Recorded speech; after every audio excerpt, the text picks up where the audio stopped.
एक दिन जो है पिताजी आते हैं और पिताजी गोकर्ण जी से कहते हैं अपने पुत्र से, जो ज्ञानी है, जो सदाचारी है, कि बेटा मैं क्या करूं, मैं कहां जाऊं। बोले जहां आपको जाना चाहिए था वहां तो आप गए ही नहीं। आपने मन को संसार में लगा दिया, आपने मन को अंतर्मुखी नहीं किया, मन को आपने बहिर्मुखी कर दिया। तो धुंधकारी के प्रभाव से प्रभावित होकर के आत्मदेव ने अपने बेटे गोकर्ण से कहा कि हे बेटा, आज मुझे तुम उपदेश करो। और गोकर्ण जी जो है अपने पिता को आज उपदेश दे रहे हैं। देहेस्तिमान सरुधिरे भीमतिम त्यजत्व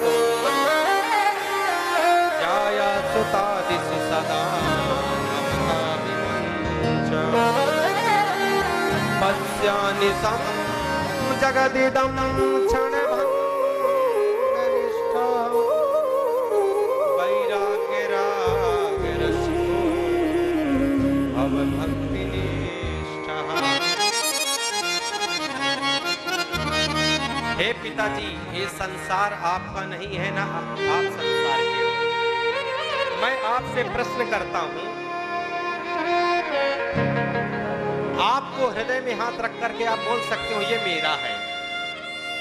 कोई भी अगर ये शरीर आपका होता तो आपको छोड़ करके क्यों चला जाता?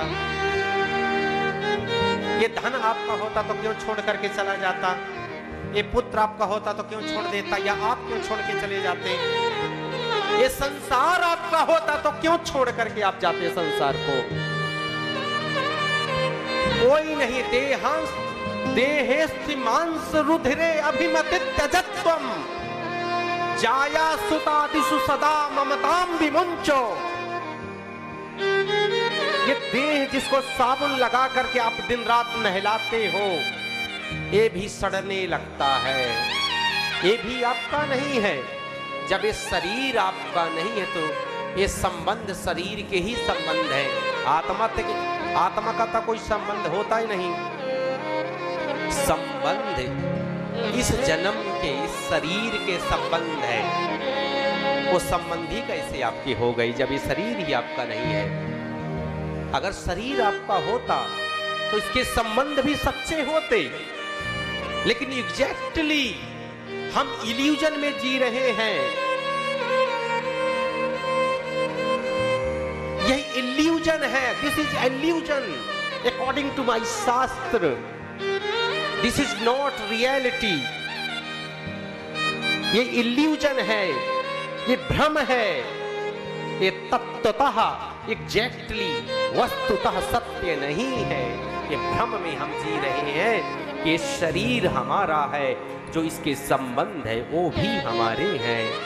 न तो एक शरीर हमारा है, न इसके संबंध हमारे हैं। तो फिर आत्मदेव जी ने कहा, बेटा फिर हमारा है क्या? बोले हमारा गोविंद है, हमारा जो ठाकुर जी हैं